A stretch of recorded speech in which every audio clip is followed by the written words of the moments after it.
Our world, despite all of its technological advances, is still suffering from age-old problems such as poverty, unemployment, political unrest, and serious environmental concerns.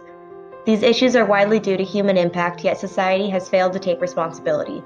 Because these are complex issues, this video will focus on poverty.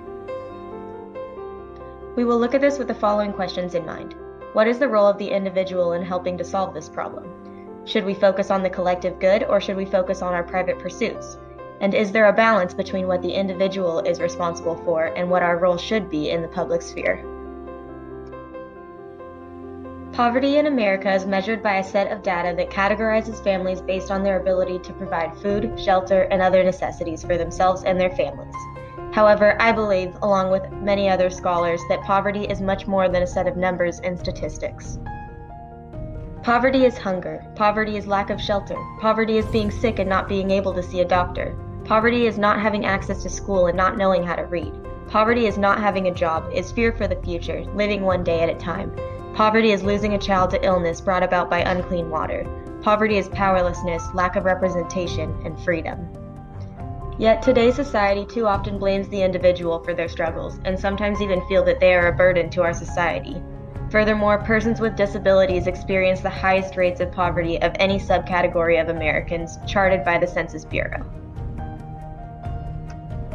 So we can recognize that although drug and alcohol abuse and criminal records are sometimes the cause of the individual condition, we cannot blame the 38.1 million Americans living in poverty for things that are often out of their control.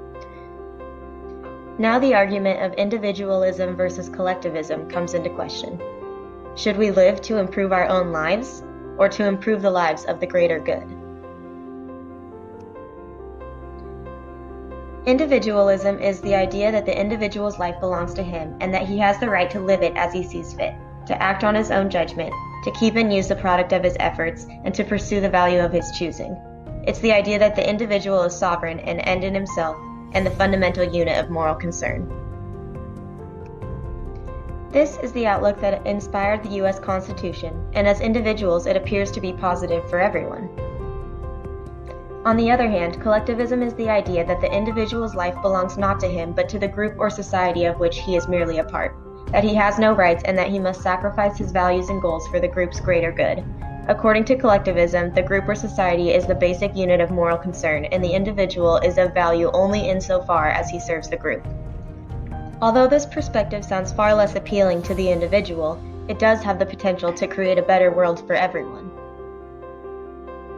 As Obama puts it, we must heed the call to sacrifice and uphold our core ethical and moral obligation, to look out for one another and to be unified in service to a greater good. Individual actions, individual dreams are not sufficient. We must unite in collective action and build collective institutions and organizations. Biddle concludes his argument by stating, although it is true that individuals in a society can exchange ideas and learn from one another, the fact remains that the individual, not the community, has a mind. The individual, not the group, does the thinking. The individual, not society, produces knowledge, and the individual, not society, shares that knowledge with others. Personally, I believe that neither of these approaches can be successful because they don't offer any balance. In my opinion, the individual has a moral obligation to do their part to help the greater good, but their first and most important obligation should be supporting themselves and their families. Looking at the commonly shared statistics stating that 1% of America's population owns 40% of the country's wealth, we can see the massive wealth gap growing even wider. This extreme inequality is largely to blame for the levels of poverty in America, and I would argue that bridging that gap is the only way to improve those conditions. In conclusion, the individual plays an important role in society, whether they are in or out of poverty. An individual in poverty has an obligation to support their family at all costs, and the individual out of poverty has an obligation to do what their situation allows to help those less fortunate. The answer is not to follow the ideas of individualists or collectivists, but to think of ourselves as one part of a whole.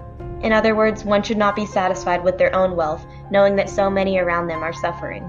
This way of thinking would help to bridge the wealth gap in America and improve the lives of millions.